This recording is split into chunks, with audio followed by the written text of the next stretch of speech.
The rain had been falling for 3 days straight, turning the streets of downtown into rivers of gray water that reflected the neon signs of the shops lining the boulevard. It was one of those evenings when the sky seemed to touch the earth, heavy with clouds that promised no mercy.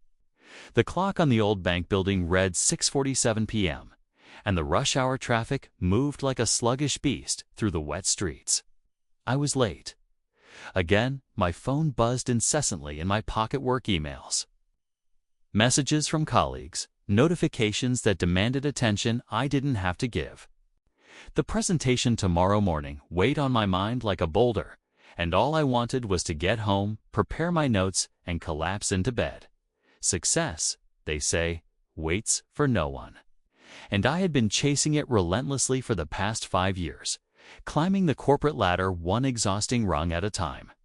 The traffic light ahead turned yellow, and I pressed harder on the accelerator, ready to beat the red. That's when I saw her. She stood at the edge of the sidewalk, a tiny figure wrapped in a threadbare coat that had probably been elegant 20 years ago. Her silver hair was covered with a plastic rain bonnet, the kind you rarely see anymore, tied carefully under her chin. In her trembling hands, she clutched a worn leather purse and what looked like a bouquet of fresh flowers, their petals already drooping from the rain. The light turned red. Cars screeched to a halt, but she didn't move. I watched through my rain-streaked windshield as she took one hesitant step forward, then retreated. Another step, another retreat. The crosswalk stretched before her like an impossible ocean, and the cars waited impatiently, engines humming, exhaust pipes smoking in the damp air. Something inside me stirred, a whisper, a pull. Just go. You're already late. Someone else will help her. But no one moved. Dozens of people sat in their cars, their faces illuminated by phone screens, lost in their own worlds. The seconds ticked by. She stood there, frozen, her eyes wide with fear. I turned off my car and stepped out into the rain. The water soaked through my expensive suit within seconds, but I barely noticed. As I approached her, I could see tears mixing with raindrops on her weathered cheeks. Her hands shook not just with age, but with something deeper, desperation perhaps, or the weight of invisible burdens. "Excuse me, ma'am," I said softly, not wanting to startle her. "Would you like some help crossing the street?" She looked up at me, and in that moment, I saw something that would forever change the way I viewed the world. Her eyes, despite being clouded with age and filled with tears, held a warmth that seemed to light up the dreary evening. They were eyes that had seen hardships, celebrated joys, loved deeply, and lost profoundly. "Oh, young man," she whispered, her voice crackling like autumn leaves. I've been trying to cross for 20 minutes. These cars, they move so fast now, and I need to get to the cemetery before it closes. Today is," her voice broke. "Today is my husband's birthday." My heart clenched. "The flowers, of course. I'd be honored to walk with you," I said, extending my arm. She hesitated for just a moment, searching my face as if confirming I was real. Then her trembling hand slipped into the crook of my elbow, and I felt the weight of her trust. As we stepped off the curb together, I raised my other hand to the waiting traffic, signaling for patience. The crossing that should have taken 30 seconds took nearly 3 minutes. She moved slowly, carefully, each step a calculated act of courage. Her breathing was labored, and twice we had to pause so she could catch her breath. The rain pelted down on us, relentless. But something magical happened. One by one, the cars stopped honking. Drivers who had been impatient moments before watched through their windows, their expressions softening. A young woman in a red sedan smiled and gave us a thumbs up. A man in a delivery truck nodded with respect. As we reached the halfway point, something extraordinary occurred. A businessman in a BMW stepped out of his car, took off his jacket, and held it over the elderly woman's head like an umbrella. "Allow me," he said with a gentle smile. Then a teenager with bright purple hair emerged from a cafe, running over with a large umbrella. "Here, use this," she called out, her voice full of genuine concern. By the time we reached the other side of the street, 4 people had abandoned their own busy lives to help ensure this woman's safe passage.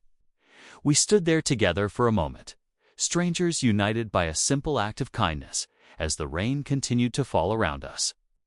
"Thank you," the elderly woman said, her voice stronger now. "Thank you all so much." The teenager insisted she keep the umbrella. The businessman slipped a $20 bill into her palm for a taxi. "Get home safe," he whispered.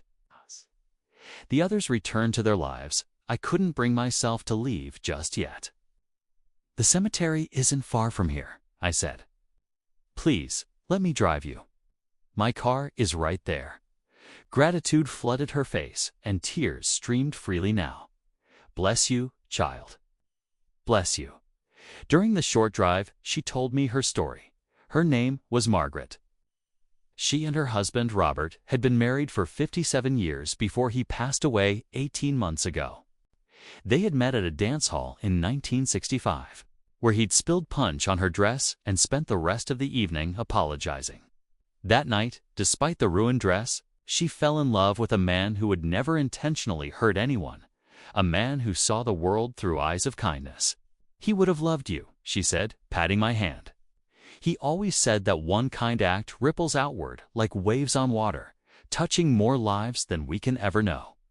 At the cemetery gates, I helped her out and walked with her through the rows of headstones until we found his marker.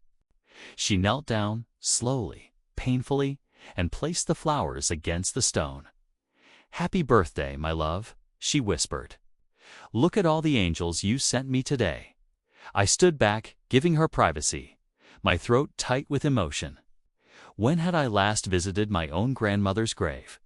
When had I last slowed down enough to notice the people around me who needed help?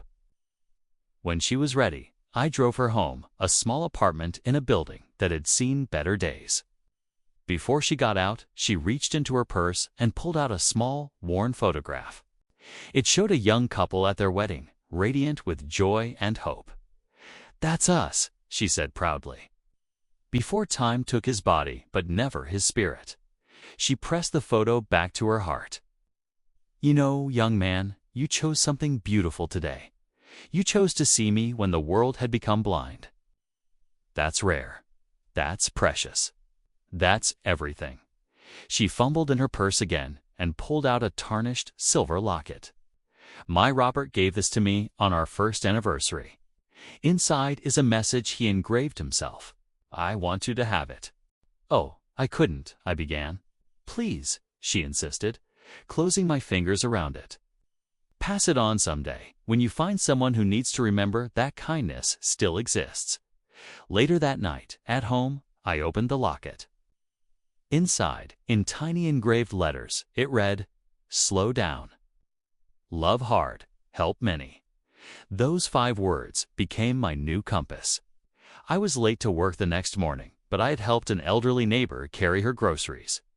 My presentation wasn't perfect, but I spent the time I would have used for last-minute rehearsals calling my parents instead. I didn't get the promotion I've been chasing, but I started volunteering at a community center on weekends. 3 months later, I learned that Margaret had passed away peacefully in her sleep. At her funeral, I met her 3 children, 12 grandchildren, and 6 great-grandchildren. They told me she had talked about her angel in the rain constantly, telling everyone she met about the kindness of strangers who had restored her faith in humanity. "She said you reminded her of our Father," her daughter told me, tears in her eyes. That's the highest compliment she could give. I never forgot Margaret. Her story, her love for Robert, her gentle wisdom, they changed the trajectory of my life. The locket sits on my desk now, a daily reminder that success isn't measured in promotions or paychecks, but in the moments we choose compassion over convenience, connection over competition. That rainy evening taught me something profound. We are all just one act of kindness away from changing someone's world or having our own world changed forever. The elderly woman crossing the street wasn't an interruption in my day. She was the reason for it. Sometimes the universe puts angels in our path not because they need saving, but because we do. Now, every time it rains, I slow down. I look for the Margarets of the world, the people standing at the crossroads of fear and hope, waiting for someone to notice. And when I find them, I remember what Robert knew all along. One kind act ripples outward like waves on water, touching more lives than we can ever know. Margaret and Robert's love story didn't end with death.